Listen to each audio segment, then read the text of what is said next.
আমরা শবে বরাত নিয়ে আজকে কিছু কথা শুনবো। মহান রব্বুল আলামিন সূরাতুদ দুখানের ৩ নম্বর আয়াত, এই আয়াতটি অনেকেই শবে বরাতের পক্ষে দলিল হিসেবে ব্যবহার করেন। এখানে আল্লাহ তাআলা যে বিষয়গুলো বলেছেন, আর শবে বরাত নিয়ে অসংখ্য হাদিস এসেছে, তবে ম্যাক্সিমাম হাদিসগুলো হচ্ছে দুর্বল সনদে এবং জাল এবং বানোয়াট। দুর্বল সনদে জাল এবং বানোয়াট। কেবলমাত্র একটি হাদিস ৮ জন সাহাবী বর্ণনা করেছেন। সেই সাহাবীর এই হাদিস থেকে কেন্দ্র করে শবে বরাতটা আমরা দেখা যায় যে উদযাপন করে থাকি। তো আমরা সেটা নিয়ে আজকে কথা শুনবো ইনশাআল্লাহ। আল্লাহ তাআলা সূরা দুখানের ৩ নম্বর আয়াতে বলেন, ইন্না আনসালনাহু ফি লাইলাতিন মুবারাকা ইন্না কুন্না মুনদিরিন। নিশ্চয় এই কিতাব, এই গ্রন্থ, এই যে আল্লাহর বাণী, এটা আমি নাজিল করেছি এক বরকতময় মুবারকময় এক রজনীতে। সুবহানাল্লাহ পড়ো, আর যদি বলি সুবহানাল্লাহ। কিন্তু এই বরকতময় রজনী যদি আপনি এটাকে টার্গেট করেন, এটা হচ্ছে লাইলাতুল বরাত, যদি আপনি এটাকে টার্গেট করেন, তাহলে এটা হচ্ছে না কি জন্য? আল্লাহ তাআলা অন্য আয়াতে এটা স্পষ্ট করে দিয়েছেন, ইন্না আনসালনাহু ফি লাইলাতিল কদর ওয়া মা আদরাকা মা লাইলাতুল কদর লাইলাতুল কদরি খায়রুম মিন আলফি শাহর। আল্লাহ তাআলা সূরা কদরে একদম ক্লিয়ার করে দিয়েছেন কোরআন কখন নাজিল করেছেন, কোরআন কখন নাজিল করেছেন ক্লিয়ার করে দিয়েছেন। তার মানে এখানে এই আয়াতটাকে যারা দলিল হিসেবে ব্যবহার করেছেন, সেক্ষেত্রে অনেকটাই সূরা কদরের সাথে সাংঘর্ষিক, এবং সূরা কদর হচ্ছে শক্তিশালী একটা দলিল যে কোরআন নাজিল হয়েছে কদরের রজনীতে। এখন বিশ্বনবী সাল্লাল্লাহু আলাইহি ওয়াসাল্লাম যে হাদিসটাকে কেন্দ্র করে, আমরা নবীজির যে হাদিসটাকে কেন্দ্র করে আমরা শবে বরাত উদযাপন করি, বিশ্বনবী সাল্লাল্লাহু আলাইহি ওয়াসাল্লাম বলেন, ইন্না লা ইয়াত্তারিউ ফি লাইলাতিন নিসফি মিন শাবান ফায়াগফিরুহু লিজামিই খালকিহি ইল্লা লিমুশরিকিহি আও মাশাহিহি।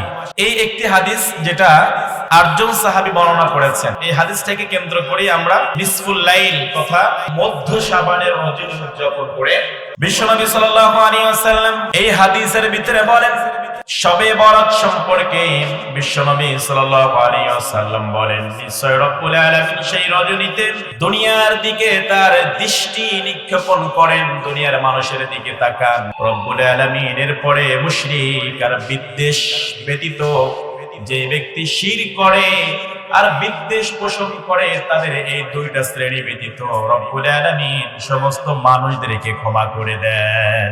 সুবহানাল্লাহ। মানে যারা শিরক করে আর বিদ্বেষ পোষণ করে, অর্থাৎ ভাই ভাই শত্রুতা, দেখা যায় যে সমাজের ভিতরে বিশৃঙ্খলা তৈরি করে যারা, তাদেরকে ব্যতীত আল্লাহ তাআলা সবাইকে সাধারণভাবে ক্ষমা করে দেন। সুবহানাল্লাহ। এই একটা হাদিসকে কেন্দ্র করে আমরা মূলত শবে বরাত উদযাপন করে থাকি। তবে এইখানে আপনাকে সবচেয়ে বেশি খেয়াল রাখতে হবে, সেটা হচ্ছে শয়তান মানুষদেরকে ধোঁকা দেয় হচ্ছে অনেক সময় নেক্সট স্রোতে। মানুষদেরকে ধোঁকা দেয় কেমনে? যারা ইমানদার না, অর্থাৎ নামাজ রোজা ঠিকঠাক মতো পড়ে না, দেখা যায় যে ইসলামের বিধিবিধানগুলো তেমনটা মানে না, তাদেরকে শয়তান ধোঁকা দেয় হচ্ছে মদ, জুয়া, অশ্লীলতা, বিভিন্ন রকমের অসামাজিক কার্যকলাপের মাধ্যমে তাদের ঈমানটা ধ্বংস করে দেয়। আর যারা মুমিন, যারা ঈমানদার, শয়তান যাদের কাছে যেতে পারে না, শয়তান তাদেরকে ধোঁকা দেওয়ার জন্য ৩টি অস্ত্র ব্যবহার করে। কয়টি অস্ত্র বলেন তো দেখি? আরো যদি বলো কয়টি? ৩টি। মনে রাখবেন, যারা ঈমানদার, যারা মুমিন, যাদের কাছে শয়তান ঘেঁষতে পারে না, তাদেরকে ঘায়েল করার জন্য শয়তান ৩টি অস্ত্র ব্যবহার করে। নাম্বার 1 শিরক। ১ নম্বরে শিরক, তার আমলের ভিতরে শিরক ঢুকিয়ে দেয়। ২ নম্বরে বিদআত, তার আমলের ভিতরে বিদআত ঢুকিয়ে দেয়। ৩ নম্বর বিদ্বেষ, হিংসা বিদ্বেষ। এই ৩টি অস্ত্র ব্যবহার করে। এখন বলেন তো দেখি, এই যে শিরক আর বিদআত মানুষ যে করে, এটা কি গুনাহ হিসেবে করে নাকি এটা আমল হবে, সওয়াব হবে এই আশায় করে? কোনটার জন্য করে বলেন দেখি? কারণ শিরক বিদআত মানুষ করে সওয়াবের আশায়, গুনাহ হবে সেই জন্য করে না, সওয়াবের আশায় করে। বাজারে মানুষ যায় কিসের আশায়? কিসের আশায় যায়? সওয়াবের আশায় যায়। মাজারে গিয়ে সিজদা দেয়, সিজদা দেওয়াটাও তারা পুণ্যের কাজ মনে করে, তবে এটা হচ্ছে স্পষ্ট শিরক। বিদআত। এই যে শবে বরাতকে কেন্দ্র করে হাজার হাজার মানুষ বিভিন্ন ভাবে রাত্রিটাকে উদযাপন করবে, কিন্তু আপনার কোরআন হাদিসের সাথে ইসলামের সম্পর্ক না থাকে, অর্থাৎ কোরআন হাদিসের সাথে যদি আপনি যে উদযাপন করেন তার কোনো সম্পর্ক না থাকে, এটা স্পষ্ট বিদআত। কিন্তু আপনি করছেন তো আমলের আশায়, সওয়াবের আশায়। আপনি ভাবছেন আমি তো এই রাত্রিটাকে ইবাদত করে কাটিয়ে দেব, কারণ এই রাত্রে ইবাদত করলে আল্লাহ তাআলা সমস্ত জীবনের সমস্ত গুনাহগুলো মাফ করে দেবেন। আপনি নিয়ত করে আপনি সন্ধ্যার সময় গোসল টোসল করে বের হয়ে গেলেন, মসজিদে নিয়াত করেছেন এশা থেকে নিয়ে ফজর পর্যন্ত নামাজ আদায় করব, কিন্তু আল্লাহ রাসূলের সাহাবীরা এইভাবে রাত্রিটাকে উদযাপন করেছে কিনা আপনাকে সেটা দেখতে হবে। যদি না করে থাকে তাহলে এটা বিদআত। কিন্তু আপনি করেছেন তো আমলের আশায়, নিয়তের করেছেন তো সওয়াবের আশায়। তার মানে শয়তান মুমিন বান্দাদেরকে ধোঁকা দিচ্ছে তিনটি অস্ত্র ব্যবহার করে। এক নম্বরে শিরক, আর এক নম্বরে হচ্ছে বিদআত। এই যে আপনি আমলের আশায় করেছেন, কিন্তু এটা শিরক বিদআতের পর্যায়ে চলে গিয়েছে, যার কারণে আপনার ঈমান অটোমেটিক্যালি ধ্বংস হয়ে যাচ্ছে, আপনি টেরও পাচ্ছেন না। আরাফাতের ময়দানে জাবালে রহমত, যেই জায়গায় দাঁড়িয়ে বিশ্বনবী সাল্লাল্লাহু আলাইহি ওয়াসাল্লাম বিদায় হজের ভাষণ দিয়েছিলেন, জাবালে রহমতের ভিতরে একটা সেখানে পিলার গাড়া আছে। যারা হজ করতে গিয়েছেন তারা দেখেছেন জাবালে রহমতের মাঝ বরাবর একটা পিলার আছে। পিলারের চতুর্দিক দিয়ে আপনার সাইনবোর্ড লাগানো আছে, বাংলা ভাষায়ও আছে। সেখানে স্পষ্ট লেখা আছে এই জায়গায় দাঁড়িয়ে বিশ্বনবী সাল্লাল্লাহু আলাইহি ওয়াসাল্লাম এই জায়গায় দাঁড়িয়ে কোন নামাজ আদায় করেন নাই, কোন পুণ্যের জন্য দোয়া করেন নাই, অতএব সাহাবীরাও সেটা অনুসরণ করে নাই।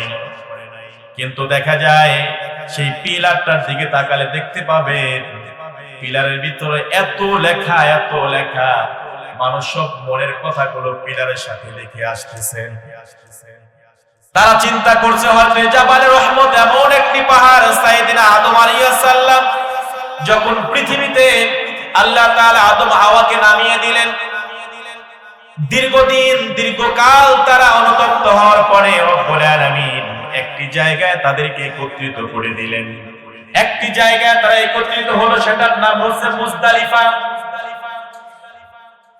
জান্নাত থেকে নামার পরে সর্বপ্রথম তাদের মিলন হয় মুজদালিফায়। মুজদালিফা শব্দটা ইজদালাফা শব্দ থেকে এসেছে, যার অর্থ হচ্ছে কাছাকাছি আসা, নিকটবর্তী হওয়া। সেই জন্য হাজী সাহেবরা হজের একটা অংশ হচ্ছে মুজদালিফায় কিছু সময়ের জন্য সেখানে অবস্থান করা। যেহেতু আদম আলাইহিস সালাম সেখানে তাদের মিলন হয়েছে আদম হাওয়ার, আল্লাহ তাআলা এটাকে স্মৃতি হিসেবে রেখে দেওয়ার জন্য গোটা মুসলিম জাতির জন্য কিয়ামত পর্যন্ত এটা হজের একটা ওয়াজিব বিধান করে দিয়েছে। সুবহানাল্লাহ। এরপরে আদম আলাইহিস সালাম আর হাওয়া আলাইহিস সালাম দুজনেই গিয়ে জাবালে রহমতে দাঁড়ালেন। দাঁড়িয়ে রব্বুল আলামিনের কাছে দোয়া করলেন, রব্বানা যালামনা আনফুসানা ওয়া ইল্লাম তাগফির লানা ওয়া তারহামনা লানাকুনান্না মিনাল খাসিরিন। জোরে জোরে বলুন আল্লাহু আকবার। আল্লাহ তাআলার কাছে দোয়া করার সঙ্গে সঙ্গে রব্বুল আলামিন তাদেরকে maaf করে দিলেন। কিন্তু এই যে জাবালে রহমতে দাঁড়িয়ে যে পিলারটা রাখা হয়েছে, এই পিলারের ভিতরে আপনি মানুষ যেইভাবে কলম দ্বারা সেখানে লিখে মনের ভাষণাগুলো লিখে দিয়ে আসতেছেন, এটা নবীজি করেন নাই, সাহাবায়ে কেরাম করেন নাই, তাবেঈ করেন নাই। কিন্তু যারা করছে মনের বাসনাগুলো পূর্ণ হওয়ার জন্যই করেছে। তার মানে এটাকে পুণ্যের কাজ বলে তারা করেছে। এইখানে শয়তান যে নেক সুরতে আপনাকে ধোঁকা দেয়, শয়তান আপনাকে বিদআত করিয়ে আপনার ঈমানটা ধ্বংস করিয়ে দেয়, এটা তার জ্বলন্ত উদাহরণ। সেই জন্য সামনে যে শবে বরাত আসতেছে, এইখানকে শবে বরাতকে কেন্দ্র করে হাজারো আয়োজন করা হবে, কিন্তু এর সাথে ইসলামের কোনো সম্পর্ক আছে কিনা আপনাকে খুঁজে দেখতে হবে। যদি না থাকে তাহলে এটা স্পষ্ট বিদআত। যদি না থাকে, যে আমলটা আপনি করেছেন ইসলামের সাথে সম্পর্ক না থাকলে বিদআত হয়ে যাবে। আর বিদআত আপনি আমল মনে করে করবেন, কিন্তু আমল না হয়ে উল্টা আপনার ঈমান ধ্বংস হয়ে যাবে, উল্টা ঈমান ধ্বংস হয়ে যাবে। এদিকে খেয়াল রাখতে হবে। এখন আমাদের দেশে শবে বরাত যে স্টাইলে হয়, আমাদের দেশের শবে বরাত যে স্টাইলে হয়, একটা সময়, এখন অনেকটা আমেজ কমে গিয়েছে। শবে বরাতের আমেজ কমে যায় না এখন? আগে যেই উৎসাহ উদ্দীপনা নিয়ে এই রাত্রি যাপন করা হতো, আমরা যখন ইফতানায় পড়েছি দেখেছি 2002-3 সালের কথা, তখন তো সারা রাত কেউ ঘুমাতো না, এক মসজিদ থেকে আরেক মসজিদে ইবাদত করেছে। আসলে ইবাদত কি আল্লাহ তাআলা নির্দিষ্ট একটা দিনের জন্য করে দিয়েছে, কিংবা একটা রাতের জন্য করে দিয়েছে? কথা বলেন। কেবলমাত্র একটি রাতের কথা বলা হয়েছে, লাইলাতুল কদরি খায়রুম মিন আলফি শাহর। আল্লাহ তাআলা এটাকে সরাসরি ডাইরেক্ট ইন্ডিকেট করে দিয়েছে, কেবলমাত্র এই একটি রজনী 1000 মাস ইবাদত করলে যে সওয়াব হয়, এই রাতে যদি তোমার কদর নসিব হয়ে যায়, রব্বুল আলামিন 1000 মাস ইবাদতের চাইতে তোমাকে বেশি সওয়াব দিয়ে দিবে। সুবহানাল্লাহ। একটি রাত সরাসরি ইন্ডিকেট করে দেওয়া হয়েছে, এরপর আর কোন রাত ইন্ডিকেট করা হয়নি। কিন্তু যে হাদিসটা আমরা পড়লাম, এই হাদিস থেকে আমরা জানতে পারি 8 জন সাহাবী এই হাদিসটা বর্ণনা করেছেন। নিসফুল লাইল তথা মধ্য শাবানের রজনীতে রব্বুল আলামিন দুনিয়ার মানুষদের দিকে তার দৃষ্টিপাত করেন, কেবলমাত্র মুশরিক আর বিদ্বেষ পোষণকারী দুই শ্রেণীর মানুষ ছাড়া রব্বুল আলামিন গোটা জাতিকে সাধারণ ক্ষমা করে দেন। সুবহানাল্লাহ। গোটা মুসলিম জাতিকে সাধারণ ক্ষমা ঘোষণা করেন একটি হাদিসকে কেন্দ্র করে। এই শাবান মাস শুরু হয়ে গেছে। এই শাবান মাসে আমাদের কি স্পেশাল আমল করতে হবে? বিশ্বনবী সাল্লাল্লাহু আলাইহি ওয়াসাল্লাম শাবান মাস আসলে কোন শাবানে তিনি একাধারে 1 থেকে 15 পর্যন্ত রোজা রাখতেন। একাধারে 1 থেকে 15 শাবান পর্যন্ত রোজা রাখতেন। আবার কোন বছর তিনি পুরো মাসটাই রোজা রাখতেন। সুবহানাল্লাহ। কারণ এই শাবান মাস হচ্ছে রমজানের প্রস্তুতি মাস। বিশ্বনবীর কাছে এই শাবান মাসের চাইতে অন্য কোন মাসে নফল রোজা এতটা গুরুত্বপূর্ণ ছিল না। সেই জন্য শাবান মাস একাধারে তিনি রোজা রাখতেন। আবার কোন বছর 15টা রাখতেন। আপনি যদি নবীজির আদর্শ অনুসরণ করতে চান তাহলে এইভাবে রোজা রাখেন, এইভাবে রোজা রাখেন। কিন্তু আমাদের দেশে যে সিস্টেম চালু হয়েছে আলুয়া রুটি, এর সাথে আসলে শাবান মাসের কোনো সম্পর্ক নেই। হালুয়া রুটির শাবান মাসের কোনো সম্পর্ক নাই। এটা চালু হয়েছে কি জন্য চালু হয়েছে, কে চালু করেছে, আসলে এর কোনো ভিত্তিও নাই। কে কিভাবে চালু করলো? 2022 সাল উমরায় ছিলাম, তখন এই নিসফুশ শাবান মধ্য শাবানে রমজানে ওই সময় অর্থাৎ শাবানের সময় আমি উমরাতে ছিলাম। আমি দেখলাম দেখি মক্কা মদিনায় আমাদের দেশে যেভাবে উদযাপন হয় সেরকম হয় কিনা। 15 তারিখে সেদিন মদিনায় শাবান মাসের কোনো কিচ্ছু নাই, সব স্বাভাবিক। কোন ইবাদত নাই, স্পেশাল কোন ইবাদত নাই, কোন রকমের আমল নাই। কেউ এটা নিয়ে কোনো মাতামাতি করছে না, কোনো কথাও বলছে না, কোনো ওয়াজ মাহফিল হচ্ছে না, মসজিদ নববী থেকে কোনো ঘোষণা আসছে না। বিশ্বনবী সাল্লাল্লাহু আলাইহি ওয়াসাল্লাম বলেন, কিয়ামতের আগ মুহূর্তে দাজ্জাল এসে গোটা পৃথিবী ফিতনা ছড়াবেন। গোটা পৃথিবী জুড়ে শিরক বিদআতে মানুষ লিপ্ত হয়ে যাবে। কেবলমাত্র 2টি জায়গায় শিরক বিদআত প্রবেশ করতে পারবে না। একটি জায়গা হচ্ছে আমার মদিনা, আর একটি জায়গা হচ্ছে কাবা। এই কাবা আর মদিনার যে অংশটুকু আছে হদুদের এরিয়া, এই অংশের ভিতরে কখনোই শিরক বিদআত প্রবেশ করতে পারবে না। সুবহানাল্লাহ পড়ি, আরো জোরে বলি সুবহানাল্লাহ। তার নবী বললেন সেই জায়গায় কখনো শিরক বিদআত প্রবেশ করবে না।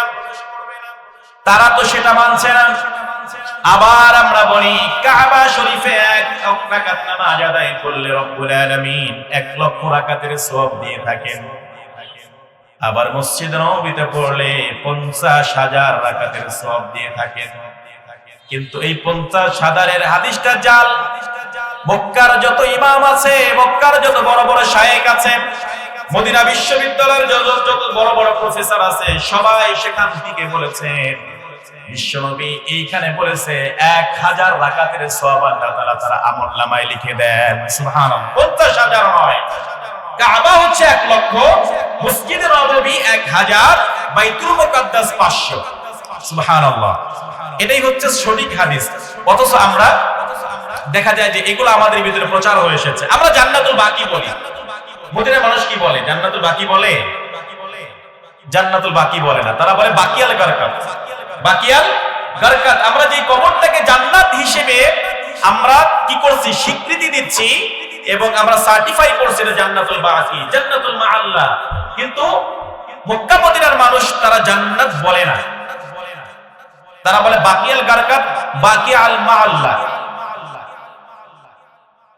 না, গারকাতুল মাআল্লাহ, গারকাতুল বাকি, এইভাবে তারা এভাবে সম্বোধন করেন। কারণ তারা জান্নাত কি জন্য বলেন না? ওই কবরগুলো, ওই কবরস্থানগুলো ইসলাম আসার পূর্বেও ছিল, ইসলাম আসার পূর্বেও সেটা কবরস্থানই ছিল। ইহুদি খ্রিস্টানদের সেখানে কবর দেওয়া হতো। এখন আপনি জান্নাত বানিয়ে দিলেন, সেখানে ইহুদি খ্রিস্টান আছে না? তারা কি জান্নাতি? সেই জন্য মক্কা মদিনার মানুষ সেটাকে জান্নাত বলে না। সেখানে এমনও মানুষ আছে যারা ঈমান আনেনি, আল্লাহর সাথে শিরিক করেছে। আপনি যাকে জান্নাত সার্টিফাই করে দিলেন, তার মানে সেখানে যারাই অবস্থান করবে তারা সবাই জান্নাতি, এটা আপনি ঘোষণা করে দিলেন। কিন্তু মক্কা মদিনার মানুষ এটা বলে না। বাকিয়াল গারকাত তারা বলে, আর হচ্ছে গারকাতুল মাআল্লাহ, এইভাবে তারা সম্বোধন করে। আমরা অতি উৎসাহী হয়ে সেখানে জান্নাত সার্টিফিকেট দিয়ে দিছি। এই জায়গায় এসে আমাদের বিপত্তি বেজে যায়। এখন হয়তো প্রশ্ন করবেন, হুজুর আমরা কোন দিকে যাব? আপনারাই তো কইছেন, এখন আবার আমরা কোন দিকে যাব? সারা জীবন আমল করে আসলাম, এখন এসে যদি এই কথা বলেন তাহলে আমরা কোন দিকে যাব? তাহলে আমাদের আমল কি সব শেষ হয়ে গেছে? এটা অনেকে প্রশ্ন করবেন। যদি এই প্রশ্ন করেন, আমরা জবাব দেব এভাবে, বাজারে যান আপনি, এই যে যখন পেঁয়াজের দাম বেড়ে গিয়েছিল, 200 টাকা কেজি পেঁয়াজ হয়েছিল, আপনি বাজারে যাওয়ার পরে দেখলেন একই সারিতে 10 জন 15 জন পেঁয়াজ ব্যবসায়ী বসে আছে, পেঁয়াজ নিয়ে বসে আছে। আপনি চিন্তা করতেছেন 200 টাকা দিয়ে পেঁয়াজ কিনবো, ধোকায় পড়া যাবে না। আপনি পেঁয়াজের দিকে তাকান, আবার দোকানদারের মুখের দিকে তাকান। পেঁয়াজ ঠিক আছে, কিন্তু দোকানদারের দিকে সুবিধা মনে হয় না। হয়তো পাল্লায় উঠায় পিছন দিক দিয়ে মেরে দেবো, বুঝতে পারবো না, ধোকায় পড়ে যাব। বারবার আপনি এটা কুস্তি পাথর দিয়ে যাচাই বাছাই করে 200 টাকার পেঁয়াজ কিনতে গিয়ে আপনি এরকম পরীক্ষা নিরীক্ষা করেছেন।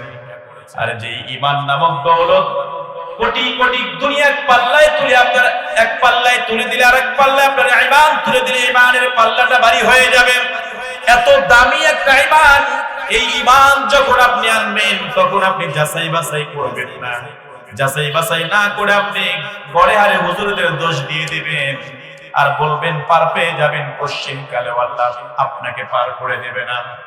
কারণ এখানে আপনাকে জাস্টিফাই করা উচিত ছিল, যাচাই বাছাই করা উচিত ছিল। আমি যাকে অনুসরণ করছি আসলে কোরআন হাদিসের জ্ঞান তার উপরে কতটুকু আছে, কোরআন হাদিসের জ্ঞান যতটুকু আছে তত অনুযায়ী তার ভিতরে আমল আছে কিনা, এটা যাচাই করা দরকার ছিল। আপনি কোন মানুষকে পূজা করবেন না। আল্লাহ তাআলা তিবিয়ানাল লিকুল্লি শাই, জীবনের প্রত্যেকটা বিষয় আপনার শুরু থেকে শেষ পর্যন্ত আপনার গোটা লাইফটাকে আল্লাহ তাআলা কোরআনের ভিতরে চমৎকার করে লিপিবদ্ধ করে দিয়েছে। কোরআনের স্পর্শে চলে আসুন, না এসে আপনি মানুষের কেন অনুসরণ করেন? যখনই মানুষের অনুসরণ করবেন, কারণ মানুষ ভুলের ঊর্ধ্বে নয়, ভুল অবশ্যই করবে। মানুষের অনুসরণ করতে গেলে ভুল অবশ্যই করবে। আর সেই ব্যক্তি যদি ভুল করে তাহলে আপনি হয়তো ভুলের ভিতরে পড়ে যাবেন। সেই জন্য নিসফুশ শাবান, এই যে শাবান মাসে অতি বাড়াবাড়ি করা উচিত নয়। তবে যতটুকু আছে ততটুকু করেন, কোনো আপত্তি নাই। যতটুকু আছে ততটুকু করেন, কোনো আপত্তি নাই। বাড়াবাড়ি ছাড়াছাড়ি এটা আল্লাহ কখনোই পছন্দ করেন না। বাড়াবাড়ি ছাড়াছাড়ি, বাড়াবাড়ি করা যাবে না, আবার ছেড়েও দেওয়া যাবে না। যতটুকু আছে ততটুকু করেন, আবার এর কমও করা যাবে না, বেশিও করা যাবে না। এর নাম হচ্ছে ইসলাম। এটার নাম বিশ্বনবী সাল্লাল্লাহু আলাইহি ওয়াসাল্লাম সবসময় ইসলামটাকে সহজ করেছেন, কঠিন করেন নাই। ইসলামটাকে কি করেছেন? সহজ করেছেন। ইয়াসসিরু ওয়া লা তুআসসিরু, বাশশিরু ওয়া লা তুনাফফিরু। নবী সাল্লাল্লাহু আলাইহি ওয়াসাল্লাম সব সময় বলেছেন তোমরা মানুষকে কি করো? মানুষের কাছে ইসলামটাকে সহজ করো, কঠিন করো না। ইসলামটাকে সহজভাবে উপস্থাপন করো, কঠিন করো না। বাশশিরু, মানুষদেরকে সুসংবাদ দাও। ওয়া লা তুনাফফিরু, ভয় দেখায়ো না, ভীতি প্রদর্শন করো না। তাহলে ইসলাম থেকে সরে যাবে, ইসলামে আসতে চাইবে না। আর যখন ইসলাম থেকে একবার মুখ ফিরিয়ে নিবে, ওই ব্যক্তিটাকে ইসলামের দিকে ধাবিত করা বড়ই কঠিন হয়ে যায়। সেই জন্য মানুষদেরকে সুসংবাদ দাও, ভয় দেখায়ও না। ইসলামটাকে চমৎকার করে উপস্থাপন করো, ইসলামটাকে কঠিন করে ফেলো না।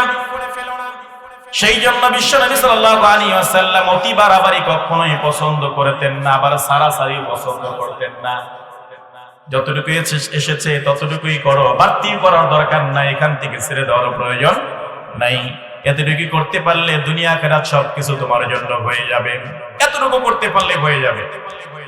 কিন্তু আমরা এই দুনিয়া নিয়ে বাড়াবাড়ি আমাদের দেখা যায় অন্ধ করে দেয়। দুনিয়ার বাড়াবাড়িটা আমাদের সমাজের মানুষকে একদম অন্ধ করে ফেলেছে। দুনিয়ার বাড়াবাড়ি আমরা কিছু কিছু জায়গায় গিয়ে অতিরঞ্জিত করে ফেলি। বিশ্বনবী সাল্লাল্লাহু আলাইহি ওয়াসাল্লাম সবসময় বলতেন আমাকে নিয়ে কখনো তোমরা অতিরঞ্জিত কোনো কিছু বলবা না, আমাকে যেভাবে দেখো, যে অবস্থায় দেখো সেভাবে মানুষের কাছে প্রচার করো, বাড়াবাড়ি করার কোনো প্রয়োজন নেই। সেজন্য দল মত অনেক থাকবে, আপনি এটা বলতে পারবেন না যে কোন দিকে যাবো আমি, কোনো সুযোগ নেই। কারণ যাবেন একদিকে, এটার নাম কি? আরো জোরে বলেন। এই কোরআনের দিকে আপনাকে আসতে হবে। যদি আসতে পারেন, এই কোরআনে কোনো ভুল আছে? আরো জোরে বলেন, ভুল আছে? কোনো সংশয় আছে? কোন রকমের সন্দেহ আছে? কিয়ামত পর্যন্ত কি ভুল হওয়ার সম্ভাবনা আছে? নাই। তার মানে আপনি যখনই এর অনুসারী হবেন, বুঝতে হবে আপনি সঠিক রাস্তায় আছেন, ঠিক কিনা? আর যখনই এর বিপক্ষে যাবেন, আপনি মানব রচিত কোনো বিধানের দিকে যাবেন, বুঝতে হবে আপনি ভুল রাস্তায় আছেন। আপনার ভুল হওয়াটা স্বাভাবিক। সেজন্য কোরআন হচ্ছে এমন একটা জীবন বিধান। আল্লাহ তাআলা এখানে অসংখ্য ঘটনা বলি তিনি এখানে বর্ণনা করেছেন মানুষদেরকে শিক্ষা দেওয়ার জন্য, উদ্ধৃতি দেওয়ার জন্য। আল্লাহ ফিরআউনের কথা নিয়ে এসেছেন, এরপরে মুসা আলাইহিস সালামের সময়ে ফিরআউনের কথা নিয়ে এসেছেন, বিভিন্ন রকমের জালেমদের কথা নিয়ে এসেছেন। কারণ তারা এই কোরআনের অনুসরণ করে নাই, যার কারণে তারা বিপদগামী হয়েছে। তাদের অনুসারীও যারা হয়েছে তারাও বিপদে পড়েছে। তারা কি পড়েছে? বিপদে পড়েছে। বড় আশ্চর্য কথা, আমরা মুসলিম, আমরা কোন দিকে যাব এখন? আমাদের এখন একমাত্র যাওয়ার একটাই রাস্তা কোরআনের দিকে। যদি কোরআনের দিকে যেতে পারি, দুনিয়া আখিরাত সবকিছু আমার জন্য হয়ে যাবে। সুবহানাল্লাহ বলি। দুনিয়া আখিরাত সবকিছু আমার জন্য হয়ে যাবে। আমরা নামাজ পড়তে এসেছি জান্নাতের জন্য। আমরা নামাজ পড়ি, কষ্ট করি, এই মসজিদে টাকা দেই, বিভিন্ন জায়গায় টাকা খরচ করি, কিসের আশায়? জোরে বলেন, কিসের আশায়? জান্নাতের আশায়।